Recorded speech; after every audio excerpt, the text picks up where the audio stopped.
Hey, what's up guys, it's DarkArmedDuelist, and today I'm going to be doing some Evilswarm test hands. So I'm really excited for this deck because this is a deck that I've probably been playing since just about this deck came out. It's a really interesting deck that I've changed up a lot since my previous profiles, which you guys can definitely check out the profile down in the description below. In the previous profiles, I was going for more of a link-based style of play for this deck, but I've actually changed it up quite a bit to where it's more of an XYZ style play, where the only link monster that I actually play in the entire extra deck is a single copy of the Steelsworn Origins, because I think it's a really good card still, but I think it's just a one-of to me, where it's a good card, but I feel like it's not quite as good as just locking your opponent down with Floodgates and Ophion. So without further ado, guys, don't forget to like, comment, subscribe, hit that bell on the screen, become part of the notification squad, and definitely check out that Patreon down in the description below, because we have some awesome rewards for you guys, like getting your name in the description of every single video, getting a signed card sent to the mail, or even getting to request a deck profile or test hand, just like this one, every single month that you are a patron. So without further ado, let's get straight on into this, guys. So, like I said before, this is a deck that I've probably been playing for 4 to 5, probably 5 to 6 years since the deck actually came out. I don't remember when Hidden Arsenal 7 right off the top of my head came out, but I've been playing it since Hidden Arsenal 7 when Ophion was still a new monster. Like, I remember when it came out and I was like, I want to play that because it just locks everything down, because I was already playing Blackwings. I think at the time I was playing Blackwings, Six Sams, this, and Chaos Dragons. I think that was the 4 big decks when Light Pulsar and Dark Flare were still really in Chaos Dragons. I feel like that's what I was playing. And yes, I do have the Orichalco sleeves for this particular deck, because this deck is pretty evil and pretty nasty when you actually start getting the Floodgate. So we're going to do like we normally do, where we're actually going to draw out some test hands. And then we're going to go ahead and play out some test hands as well. These test hands should go pretty quickly. This is a going first deck, because you're going to want to establish Ophion as quickly as possible to lock down your opponent with some Floodgates backing it up. So you have some options to be able to just end your opponent's whole career, because you have so many different plays in this deck that you can go for Ophion. So let's go ahead and do a draw test hand and see what we can get. So we're going to go ahead and draw into an Infestation Infection. I usually don't like drawing into these because I don't want to see them. I want to search for them. Allure of Darkness, that's not terrible. Kyrkion, that's really good. Infestation Pandemic, again, I want to search this. I don't want to draw it. And Double or Nothing. I don't want to draw this either. I want to search it. But if I'm going to go for that Allure, I'm going to draw into a copy of Rescue Rabbit and a Kyrkion. So this is perfect. Actually, this is not a terrible setup at all, because you can just banish your copy of Evilsworn, Kyrkion, and then you have the copy of your Rescue Rabbit that you can normal summon and go for Heliotrope, and then you can search your deck for another copy of Pandemic, and then set a Pandemic, a copy of Infection, and a copy of 2 Pandemics and an Infection, which is going to be really good for your field. Now, that wasn't a great test hand because we drew into 3 cards that we usually want to search out of the deck, which is not usually what the ideal play is for this deck. But it's pretty good because you still established Ophion. Like, that's what you're trying to do as quickly as possible, is to establish Ophion so your opponent cannot do anything against you. Now, fun fact about Ophion is a lot of people forget that Kaijus are all higher than level 5. So you can't attempt to Kaiju an Ophion, because Ophion says no level 5 or higher monsters can be special summoned, so you can't Kaiju it away. So that's something really interesting. So let's go ahead and do one more test hand, draw a test hand. Yes, I still play Mandragora. I've still thought about dropping it for a copy of Thunderbird, for a 3rd copy of Thunderbird, and going for 2 copies and 3 copies of this, but I still haven't done that. Rescue Rabbit, that's really good to draw into. Caster, this is really a decent hand. And then we're going to draw into Macrocosmos.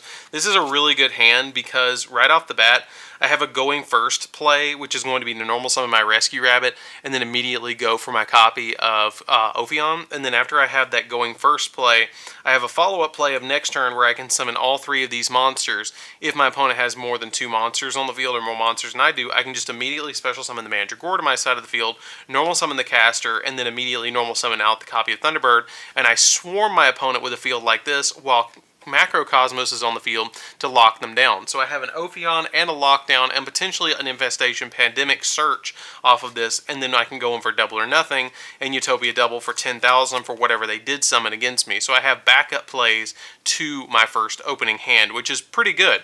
This is a really good opening hand. That's not bad at all.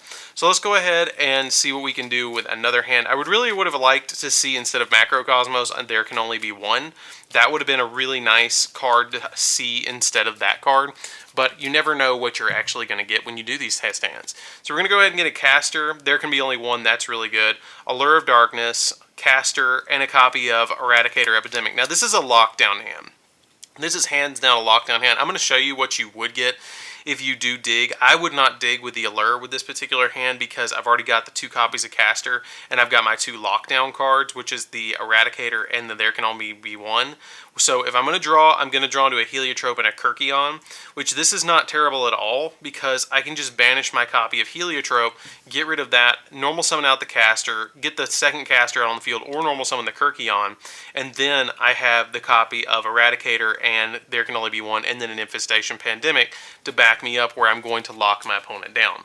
So let's go ahead and actually play out a test hand and see what we can get. So all 3 of our play out test hands we have, or not our play out test hands, but our just draw test hands, we actually have gotten Ophion every single hand. So Ophion is extremely consistent to get out in this deck. You're always going to open Ophion. I mean, if you don't, you've bricked, and it's a weird, awkward, really awkward hand. And if you do, you have a bunch of floodgates in your hand usually that you're still going to be able to lock your opponent down until you can get an Ophion. So let's go ahead and play out a test hand and see what we can get. So we're going to get an Infestation Pandemic. Again, you don't want to draw that. There Can Be Only One, Allure of Darkness, Dimensional Fissure, and a copy of Called by the Grave. I had to say it, and then it happens to me. So, with this kind of hand, I would probably set everything, activate the D-Fissure, set every card that I had, and then immediately do the copy of Allure of Darkness, which is going to get me a copy of Kyrkion and a backup There Can Only Be One. But just with There Can Only Be One, this card can completely lock your opponent down, and you already have the copy of Called by the Grave that you can hit your opponent with if you do so choose to, if they try and Ash Blossom you out of the copy of Allure. The Infestation Pandemic's pretty useless. There Can Only Be One is really good, and the D-Fissure because it can shut down entire decks. So this hand is a total brick hand, which is what sometimes can happen in Evilswarms. It's not super rare. As you guys saw, that was a one-time kind of deal that happens with Evilswarms where you will get brick hands, but you have the back row and the floodgates to help you out until you can get what you need to get to go off. Like, I could have top decked a Rescue Rabbit the next turn and been totally fine because I have There Can Be Only One, which can get me out a copy of a Heliotrope. I'm going to have to get rid of one, but I would have a Heliotrope on my side of the field to be able to go and attack my opponent for 1950, which would be alright. So let's go ahead and see what we can get for this next test hand. So for this next one, we're going to draw, and we're going to go Rescue Rabbit right off the bat. That's what you usually want to see, is Rescue Rabbit and then a bunch of floodgates. Mandragora, not terrible. Rescue Rabbit, you don't usually want to see double Rescue Rabbit.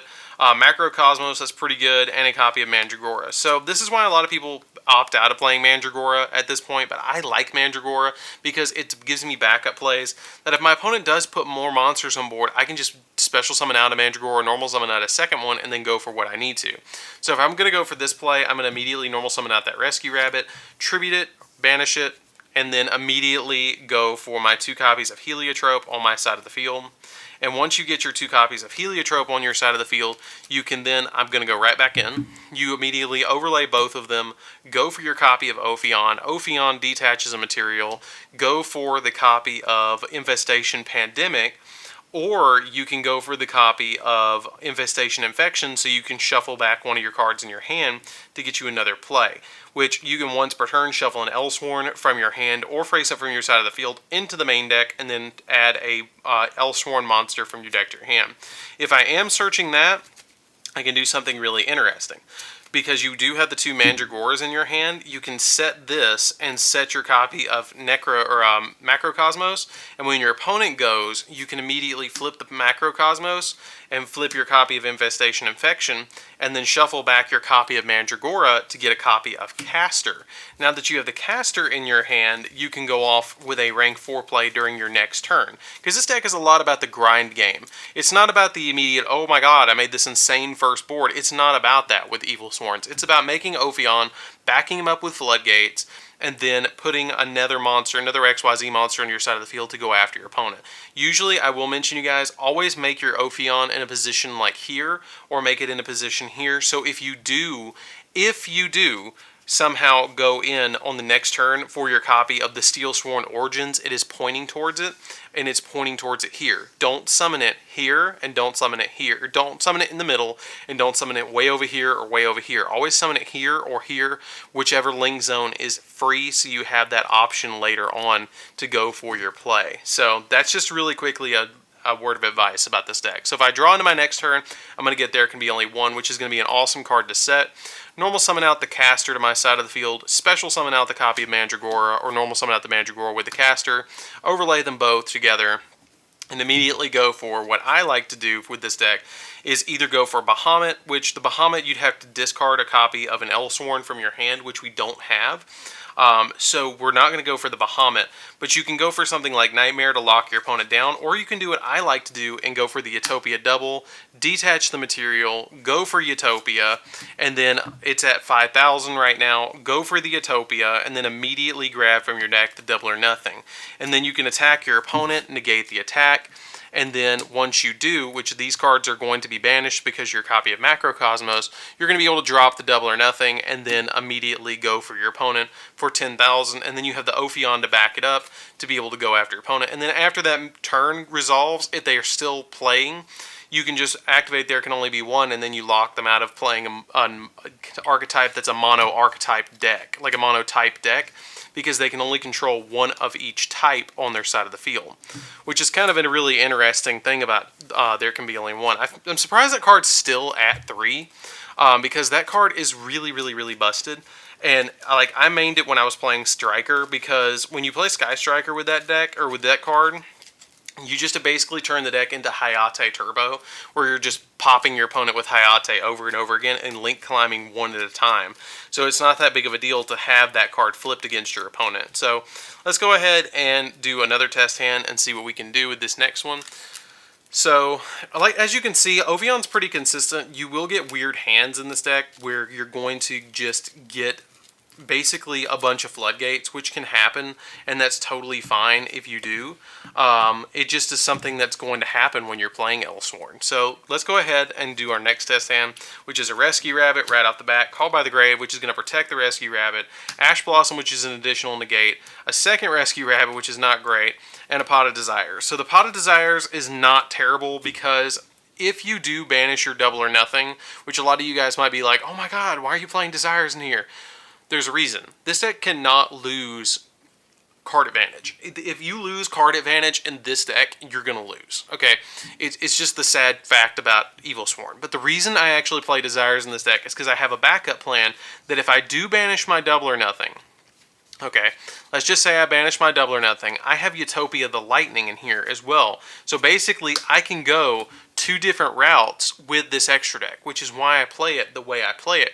Because if you banish the copy of double or nothing, you go for Lightning. If you don't banish it, you go for double. So you have alternative plays for that combo piece. So that's why I play it the way I do. So going in for the play, what we're going to do is we're going to normal summon out our copy of Rabbit, and we're immediately going to hit that Rabbit to get out our copy of our Heliotrope and Heliotrope. If you guys didn't know what Heliotrope actually means, fun fact for you guys, Yu-Gi-Oh! Trivia moment. This card actually means Bloodstone, which is something, little side note. Heliotrope is a Bloodstone in the geology world, which is kind of cool. So we're going to immediately detach the material. Use this before you use your copy of Desires, and you have that copy of Called by the Grave to stop your opponent. I'm not so concerned if they hit this. So I'm going to immediately detach a material from this and grab out of my deck a Pandemic. I'm not worried about getting the other card. I'm not worried about getting Infection because my hand's totally fine. Infection's just in case you have a hand that you need it. So we're immediately going to drop the Desires at this point because I've already gotten my Heliotropes out of the deck. You usually want to resolve Rabbit first before you activate the Desires because you don't want to banish your Heliotrope. So Desires can be a very dangerous card in this deck. So we're immediately going to banish 10 cards off the top of our deck, which we're going to take a look at those in just a second to show you guys what we hit. And we got Infection, and we got a copy of Eradicator Epidemic. Now, I love Eradicator Epidemic in this deck. You can change it out for something like Anti-Spell Fragrance if you want to, because we usually don't activate spells the turn they're set, but I like playing the copy of my Eradicator because if my Ophion's going to get destroyed, I can tribute it off of this, or if it's going to get removed, I can just tribute it off and then immediately summon out or immediately call spells or trap and lock my opponent down with that. So it's an added play that I have. Let's go ahead and say that our opponent tried to Ash us. We're immediately going to drop that copy of Call by the Grave. At any point that our opponent tried to Ash us, we can just negate it and go off for the turn. So this is why I say that right there. Oh, I thought that was a double or nothing. This is why it's not terrible. We did hit all 3 of our casters, which is not great, but you didn't banish a combo piece. Like, there's no genuine combo piece that I can say that if I hit any of these cards that the game's over. Now, it kind of sucks that I hit my 3 casters, because if I draw into it, it's better to have a caster in the deck. But at the same time, with the way that my hand's set up, I don't need it, because I have basically 3 sets to intimidate my opponent. I have an Ash in hand, and then I have a Rescue Rabbit that, yes, is dead, but can turn into a discard for something, can turn into an XYZ unit for something. It can turn into something.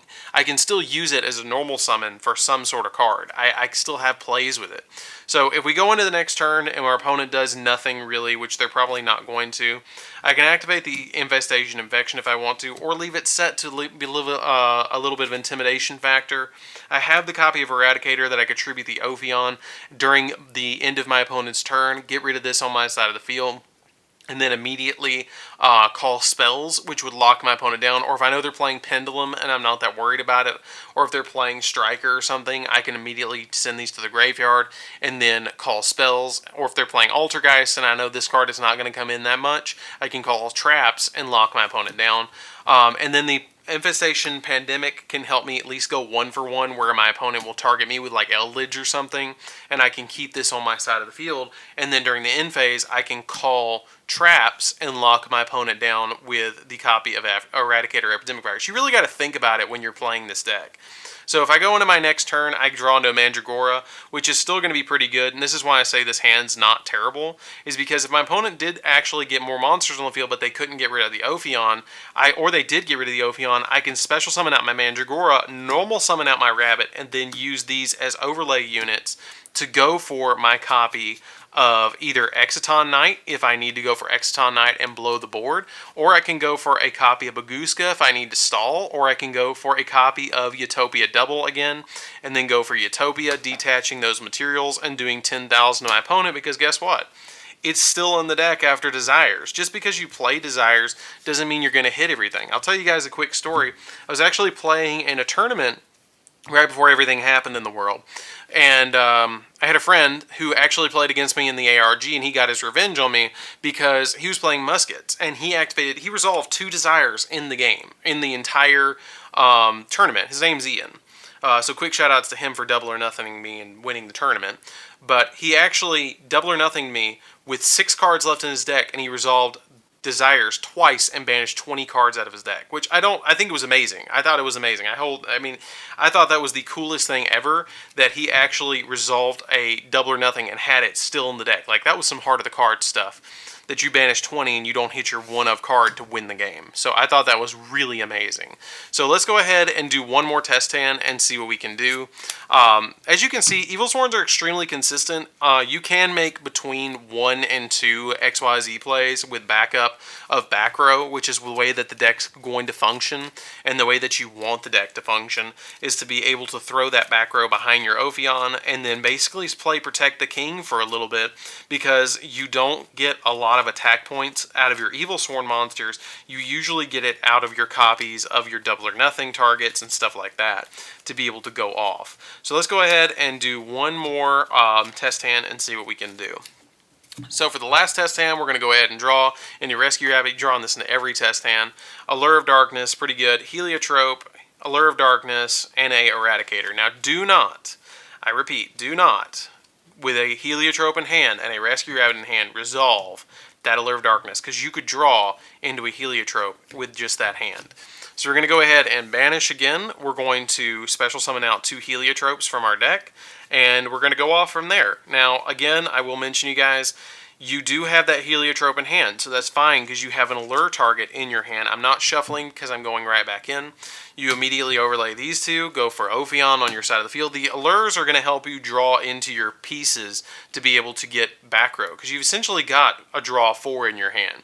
We're going to detach a material from this card, from your Ophion, search the deck, grab a copy of Infestation Pandemic, because it's one less card that you're going to have to draw out of the deck to be kind of, not a brick, but like something you don't necessarily need to draw because you're thinning the deck. So you draw your good cards out of the deck when you play the Allures. So now we've gone into the deck as many times as we're going to. We're going to cut that deck really quick and drop a copy of Allure of Darkness. Now we're going to draw into a copy of Mandragora, which is good. We have an Ash Blossom. We're going to banish that copy of Heliotrope because it's essentially just a vanilla at this point. We're going to then resolve our second copy of Allure of Darkness and draw 2 more cards, and then we draw into 2 copies of Called by the Grave and banish our copy of Mandragora. So we have some good negates that if our opponent's playing any sort of graveyard things, you can really intimidate your opponent with a back row like this, because you're going to set 4, which is the old school things of Evilswarns, and pass, and you essentially have, yes, the Call by the Grave technically counts as a negate, the Ash Blossom counts as a negate, and you have the copy of Eradicator that can lock down spells or traps, and you can protect your Ophion from like Lightning Storm with your copy of Infestation Pandemic. So you have protection, you have lockdown, you have negation, and you have negation just with this particular hand that you were dealt, and it's a really decent hand. Now, granted, you do just have Ophion, but if you draw into your next turn, you're going to get there. It can be only 1, and you're going to grind out the game a little bit more. And you have another copy of Call by the Grave just to help you out a little bit and lock your opponent down. With this particular hand, you can lock down your opponent and outlast them for quite a while. I mean, it depends on what you have that you can go off. You go for a Mandragora the next turn, and then you go for another Lure, and then you draw 2 more, and you get the Macrocosmos, and it just kind of snowballs from there where you can go. So it's a really interesting deck that I highly recommend you guys give it a try. You could throw in if you wanted to throw in. If you don't feel like it's fast enough, I think it's perfect. But if it's not fast enough, you can throw in some hat trickers if you want to throw in those just to get your Evilsworn monsters out on your side of the field. Now, the only thing that you have to keep in mind is that you have to use 2 Evilsworns to summon out your copy of your Ophion, but you could use those to go into other monsters. But you really want to get those floodgates out as quickly as possible, because that's what's really important about this deck, is getting those floodgates. So that's it for the deck, guys. I hope you did enjoy it. Don't forget to like, comment, subscribe. Hit that bell in there so you can come part of the notification squad, and definitely tell me what you think of this video down in the comments down below. You can definitely check out the deck profile of Evilsworns down in the description, and we'll see you guys in the next video. And don't forget to check out that Patreon for all those awesome rewards, and we'll see you guys in the next one. See you later, guys.